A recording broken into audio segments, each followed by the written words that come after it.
Bawang kartel nga ang lumalabas talagang dahilan ng pag-alagwa ng presyo ng bawang noong Hunyo. Base po yan sa investigasyon ng Department of Justice. At ang kanilang aktibidad na naisakatuparan daw sa tulong ng ilang taga-gobyerno, ang National Garlic Action Team at Bureau of Plant Industry. Nakatutok si Lia Manyalak del Castillo. Nito lang Hunyo, sumipa ng hanggang 350 pesos kada kilo ang presyo ng bawang. Nabahala ang Pangulong Aquino mismo kaya agad pinaimbestigahan ito. Sa pagtatapos ng investigasyon ng Office for Competition ng Department of Justice, nakitang hindi nagkulang ang supply ng bawang.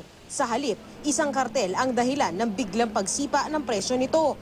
At ang nakinabang, iisang importer na kinilalang si Lilia M. Cruz alias Lea Cruz. She and her dummy entities naka-corner ng at least 75% of the total garlic importation. Nako-corner nila yung supply ng garlic. So, sila yung nagdidikta ng presyo.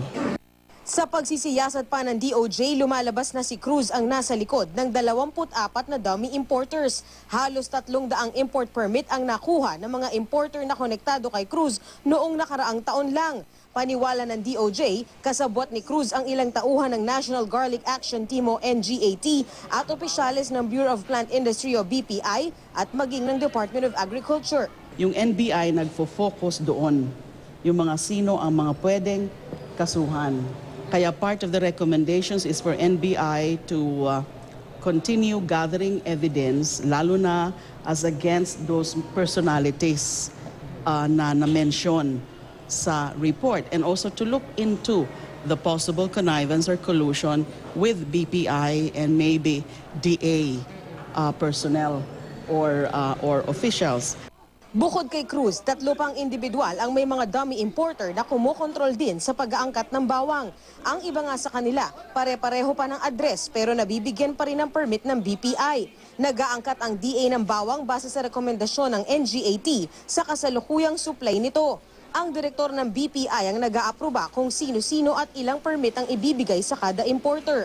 Ayon sa DOJ, may 50,000 pesos din daw na nakukuha ang mga opisyal ng BPI sa kada permit na ini-issue nila sa mga importer. There's something wrong na dun sa current setup na yung Bureau of Plant Industry mismo ang nagbibigay ng import permit. Walang clear-cut guidelines and established procedures dun sa pag-a-allocate. Diyan ho nagkakaroon ng opportunity na mag-manipulate and worse, collusion. Bukod sa mga posibleng makasuhang opisyal, inirerekomenda ng DOJ na buwagin na ang NGAT. Sinusubukan pa ng GMA News na kunin ang pahayag ng NGAT at ng DA. Sinisikap din na matunton si Cruz para makuha ang kanyang panig.